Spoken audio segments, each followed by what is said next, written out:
ہماری ایک مسجد عمر بن خطاب کا کیس پچھلے سال آپ کے سامنے رکھا تھا کہ ذاتی مسجد کے اندر بور نہیں کرنے دیا جا رہا، اور یہ بھی رمضان کے اندر شر پسند عناصر. مجھے یہ دکھ ہوتا ہے کئی مرتبہ کہ قادیانیوں کی عبادت گاہوں کے لیے بھی پولیس متعین ہے، لیکن اہل حدیث اتنے ہی کمزور اور اتنے ہی بے بس اور اہل سنت اتنے ہی کمزور ہو گئے ہیں کہ ان کی مسجد کے اندر آج سیڑھی لگائی گئی ہے تو پولیس نے دھاوا بول کر، ایس ایچ او وجی نامی ایس ایچ او نے خود کٹر اور گرینڈر لے کے اس سیڑھی کو کاٹا ہے. ابھی مجھے اطلاع ملی ہے تو دماغ کے اندر وہ خیالات بھی گردش کر رہے ہیں. اور انا للہ و انا الیہ راجعون.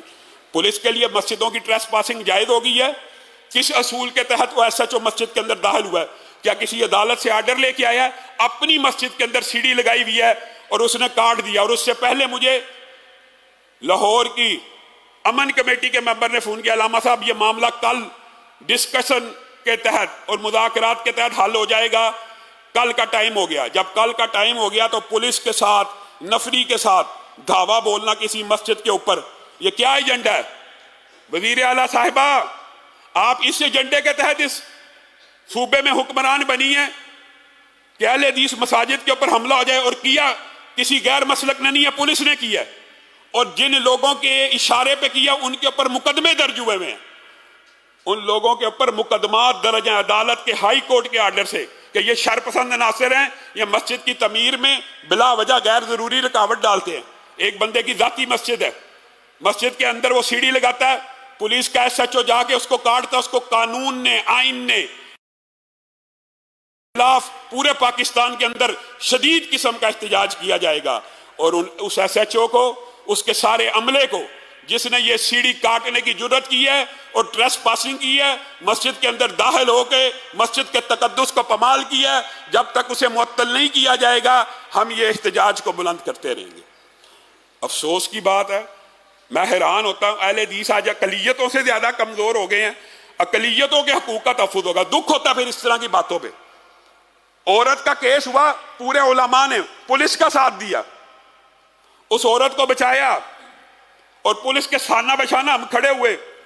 آج پولیس ان شر پسند عناصر کو روکنے کی بجائے کہ آپ کون ہوتے ہیں کسی کی مسجد کے اندر مداخلت کرنے والے، ان کے ساتھ آئی ہے، گرائنڈر ساتھ لے کے ایس ایچ او نے خود اپنے ہاتھ سے سیڑھی کو کاٹا ہے.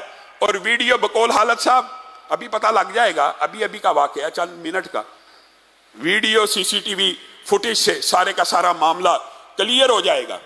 اگر انہوں نے یہ حرکت کی ہے تو یہ بڑی افسوسناک حرکت ہے. آئی جی صاحب سے اور ڈی آئی جی سے مطالبہ کرتا ہوں فی الفور اس ایس ایچ او کو بھی معطل کیا جائے. جب امن کمیٹی کے ساتھ یہ بات طے ہو گئی، اول تو اس بات کے اوپر مذاکرات ہی نہیں ہونے چاہیے. سیڑھی لگائیے اپنی مسجد کے اندر، کسی کے گھر میں نہیں، کسی کی گلی میں نہیں، کسی سڑک اور چوراہے کے اوپر نہیں، اپنی مسجد کے اندر لگائیے. مذاکرات کیسے؟ مذاکرات کی بات کی ہم پھر بھی تیار ہیں کہ چلیں بیٹھ کے آپ ہمیں لاجک سے سمجھا دیں کہ ہم سیڑھی کیوں نہ بنائیں. آپ لاجک دے دیں. مذاکرات، جب مذاکرات کی بات طے ہو گئی ہے تو پھر ایس ایچ او پولیس اہلکاروں کے ساتھ اس مسجد میں کس قانون کے تحت گھسا ہے، کس آئین کے تحت گھسا ہے؟ آئی جی صاحب اور وزیر اعلیٰ مریم نواز صاحبہ اس بات کا فی الفور نوٹس لیں. ہم اپنی مسجدوں کے اندر پولیس اہلکاروں کو اس طرح گندنانے کی اجازت نہیں دیں گے. آپ نے اگر ہمیں اتنا ہی کمزور سمجھ لیا ہے تو پھر آپ خود احتجاج کے میدان اور سڑکوں اور روڈوں کے اوپر اگر فیصلہ کروانا چاہتے ہیں تو کروا کے دیکھ لیں. آپ کا خیال میں مسلمان اتنا کمزور ہے؟ یہ کوئی فلسطین کی بات نہیں ہے، یہ بھارت کی بات نہیں ہے، یہ لاہور شہر کے مرکز کینٹ کے اندر مسجد عمر بن خطاب کا واقعہ ہے. ہم بھارت میں ہیں، یہاں پہ اہل حدیثوں کو سجدوں کی اجازت نہیں ہے. اپنی مسجد کے اندر سیڑھی لگائیں تو اس کو ایس ایچ او آ کے کاٹے گا.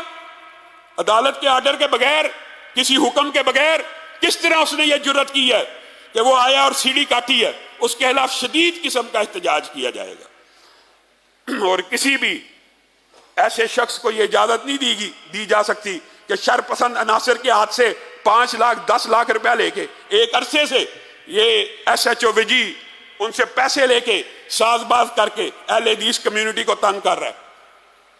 اور اس بات کے بھی مصدقہ دلائل اور ثبوت موجود ہیں. سب سے پہلا ثبوت، جن بندوں کی F15 کی کال پہ آیا ان کے اوپر FIR درج ہے، ان کو پکڑا نہیں ہے، ان کے ساتھ آ رہا ہے، ان کو سپورٹ کر رہا ہے. بغیر پیسوں کے یہ معاملات نہیں چلتے. افسران کی آنکھوں میں دھول جھونک کر، مرچیں جھونک کر، اس طرح کے کم ظرف اور کالی بھیڑیں جو پولیس کے محکموں میں موجود ہیں، پورے کے پورے افسران کو غلط بریف کر کے یہ معاملات کو خراب کرتی ہیں۔ اور میری تو اللہ سے دعا ہے، ہمیشہ امن پسندی اور قانون پسندی کی بات کی ہے، اللہ تعالیٰ معاشرے کو فتنہ اور انتشار سے محفوظ رکھے۔ رمضان کی راتیں ہیں، عبادات کی راتیں ہیں، اور اس کو اور نہ ڈاکو نظر آیا، نہ کوئی چور نظر آیا، نہ کوئی منشیات فروش نظر آیا، اس کو گرائنڈر لے کے مسجد کے اندر لگی ہوئی سیڑھی نظر آئی ہے کہ یہ چھت پہ کیوں جا رہے ہیں۔ انا للہ و انا الیہ راجعون۔